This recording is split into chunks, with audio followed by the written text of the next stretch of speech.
ताकत पहले से कमजोर हुई है और भारत अब दूसरे देशों के मुकाबले कमजोर दिखता है। ये सारी बातें आपने सोशल मीडिया पर कहीं ना कहीं पढ़ी होंगी। ये एक दुष्प्रचार था और आज ये दो अंतर्राष्ट्रीय एजेंसियों की जो रिपोर्ट्स आई हैं और दोनों ही बहुत विश्वसनीय रिपोर्ट्स हैं, ये उन लोगों को आज बहुत चुभेंगी। अब देखिए, अब तीसरा जवाब आपको बताते हैं और यह है भारत की बढ़ती आर्थिक ताकत के बारे में। तो अब भारत की इस ताकत को हम डिकोड करते हैं। दूसरी तिमाही में भारत की जीडीपी ग्रोथ रेट 8.2% रही, जो पिछले साल से 2.6% ज्यादा है। बहुत बड़ी बात है ये। दूसरी तिमाही का मतलब है जुलाई, अगस्त और सितंबर का महीना। तो जुलाई, अगस्त और सितंबर के महीने में 8.2% हमारी जीडीपी ग्रोथ रेट रही है और ये 18 महीने के बाद सबसे ज्यादा विकास दर है भारत की। लेकिन यहां ध्यान देने वाली बात यह है कि अमेरिका के 50% टैरिफ के बाद भी हमारी अर्थव्यवस्था की रफ्तार रुकी नहीं। जीडीपी का मतलब होता है ग्रॉस डोमेस्टिक प्रोडक्ट, लेकिन आज हमने जीडीपी को एक नया नाम दिया है। आज आप कह सकते हैं यह है ग्रोथ, डिलीवरी, परफॉर्मेंस। और इन तीन शब्दों में हमारी अर्थव्यवस्था की शानदार रफ्तार की कहानी छिपी हुई है। सबसे पहले देखिए ग्रोथ की कहानी। सरकार ने लोगों के हाथों में ज्यादा पैसा दिया। इसी साल इनकम टैक्स की छूट की सीमा बढ़ाकर 12 लाख की। उसके बाद 22 सितंबर से 375 सामानों पर जीएसटी कम कर दिया और जैसे ही लोगों के पास ज्यादा पैसे बचे जेब में, उन्होंने इस पैसे को बाजार में खर्च किया। कार, मोटरसाइकिल, कपड़े, घरों का सामान, ग्रोसरी, हर तरह के सेक्टर में जमकर लोगों ने खरीदारी की है। इस बार जो हमारा त्योहारों का सीजन रहा है, लोगों के खर्च से कंपनियों को और देश के व्यापारियों को ज्यादा मुनाफा हुआ। इसकी वजह से देश में ज्यादा प्रोडक्शन बढ़ा। जब ज्यादा माल बिकेगा तो ज्यादा माल बनेगा भी। तो अब क्या हुआ है कि जिसको हम कहते हैं कि इकोनॉमिक एक्टिविटी, यानी फैक्ट्रियों में और हर जगह सामान बड़ी संख्या में बन रहा है, निर्माण ज्यादा हो रहा है और फिर बाजार में ये सामान बिक ज्यादा रहा है। ज्यादा बिकने से जो सर्कुलेशन है पैसे का वो बढ़ रहा है और सबको मुनाफा हो रहा है। सामानों की जमकर डिलीवरी हुई है और इससे सरकार को भी आमदनी हुई और सरकार का जो प्रदर्शन है वो बेहतर हुआ। जन कल्याणकारी योजनाओं और इंफ्रास्ट्रक्चर पर सरकार ने ज्यादा पैसा खर्च किया। इसी तरह से ग्रोथ के साथ डिलीवरी और परफॉर्मेंस ने जीडीपी को बढ़ाकर 8% के ऊपर पहुंचा दिया। जीडीपी के नए आंकड़ों से 5 महत्वपूर्ण जानकारियां आपको मिलेंगी। पहला, भारत के सभी क्षेत्रों में, चाहे वो ऑटोमोबाइल हो, कृषि हो, हर जगह, हर सेक्टर में विकास हुआ है। दूसरा, अर्थव्यवस्था को मजबूत करने वाले सेक्टर्स जैसे फाइनेंस, रियल एस्टेट, मैन्युफैक्चरिंग और कंस्ट्रक्शन में जमकर निवेश हो रहा है। तीसरा, होटल और पर्यटन जैसे आम लोगों से जुड़े सेक्टर्स, वहां पर बहुत अच्छा विकास हो रहा है। इससे यह संकेत मिलता है कि लोगों के पास खर्च करने के लिए ज्यादा पैसा है, उनकी जेब में, उनकी बचत हो रही है और इसलिए ये लोग उस बचत के पैसे को खर्च कर रहे हैं। घर में सामान खरीद रहे हैं, मोटरसाइकिल खरीदते हैं, कार खरीदते हैं, घर का सामान खरीद रहे हैं, कपड़े खरीद रहे हैं और इसके बाद बहुत सारे लोग बाहर जा रहे हैं, छुट्टियों पर जा रहे हैं, वेकेशन पर पैसा खर्च कर रहे हैं। चौथा, गांव में लोग अब ज्यादा पैसा खर्च कर रहे हैं, इससे यह भी पता चलता है। और पांचवां, देश की जीडीपी में एक्सपोर्ट की हिस्सेदारी अब पिछले 24 महीने में सबसे ज्यादा है। इससे साफ संकेत मिलता है कि भारत अब दूसरे देशों को ज्यादा सामान एक्सपोर्ट कर रहा है और अमेरिका के टैरिफ का हमारी अर्थव्यवस्था पर कोई खास असर नहीं हुआ। और इसे समझने के लिए अब आप 2 तारीखों पर गौर कीजिए। पहला, 27 अगस्त से भारत पर अमेरिका का 50% टैरिफ लागू हुआ था, 27 अगस्त 2025।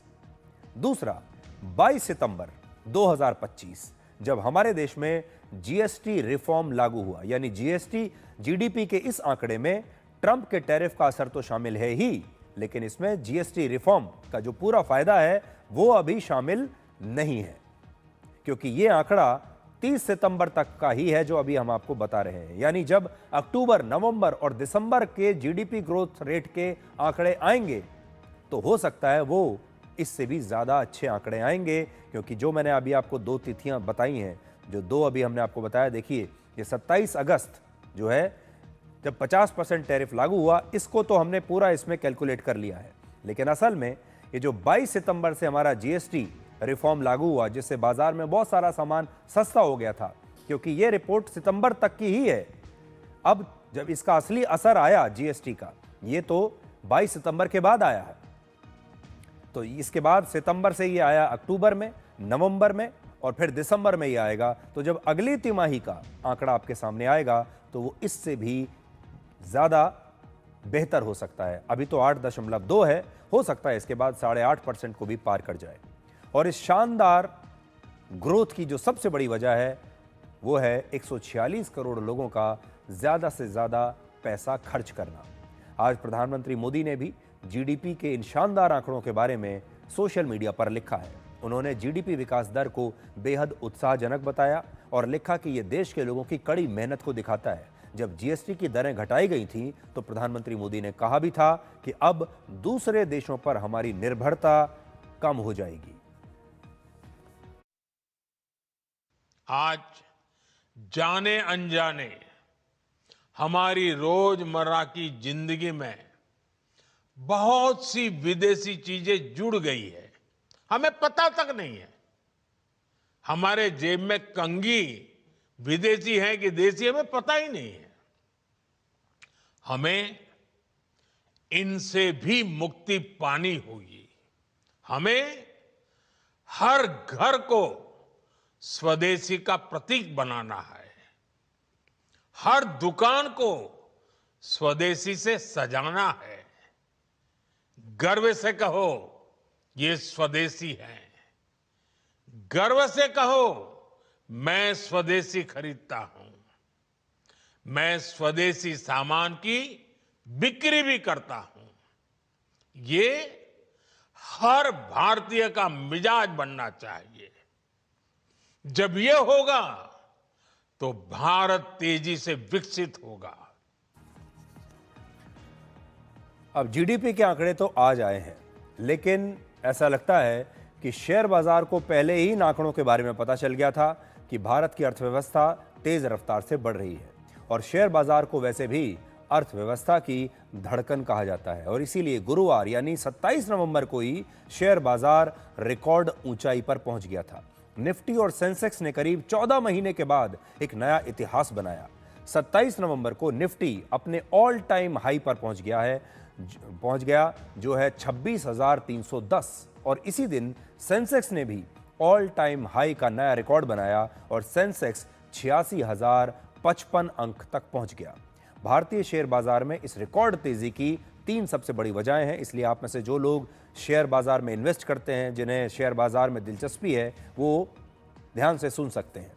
तो पहला, अगले महीने आरबीआई ब्याज की दरें कम कर सकता है, जिसकी 0.25% तक कम होने की संभावना है। तो ब्याज की दरें अगले महीने कम हो सकती हैं। दूसरा, भारत और अमेरिका के बीच जल्द ही ट्रेड डील होने की संभावना है और जब यह ट्रेड डील हो जाएगी तो जो अमेरिका ने टैरिफ हमारे ऊपर लगाया हुआ है ये कम हो जाएगा, ऐसी संभावना है। तो ये दोनों ही शुभ संकेत हैं। तीसरा, विदेशी निवेशकों को अब भारतीय बाजार बहुत अच्छा लग रहा है, इसलिए बाहर से पैसा निवेश हो रहा है। आज पूरी दुनिया में भारतीय अर्थव्यवस्था को सबसे मजबूत माना जा रहा है और जीडीपी के आंकड़ों ने इसे साबित कर दिया है। और अब आपको बताते हैं, हमारे देश में आजकल आप शरणार्थियों के बारे में अक्सर सुनते रहते होंगे, घुसपैठियों के बारे में सुनते रहते होंगे। हमारे यहाँ जब चुनाव होता है तो घुसपैठिए का जो मुद्दा है वो बहुत बड़ा मुद्दा हो जाता है। चुनाव आयोग ने SIR नाम की एक एक्सरसाइज भी, एक प्रोसेस शुरू किया है जिसमें वोटर लिस्ट को साफ किया जा रहा है, वो भी घुसपैठियों के बारे में ही है। तो घुसपैठियों का जो मुद्दा है वो हमारे देश में बहुत बड़ा है, लेकिन क्या आप जानते हैं कि अमेरिका जैसे जो देश हैं वहाँ भी घुसपैठियों का बहुत बड़ा मुद्दा है और अमेरिका जैसे इतने अमीर और शक्तिशाली देश भी अब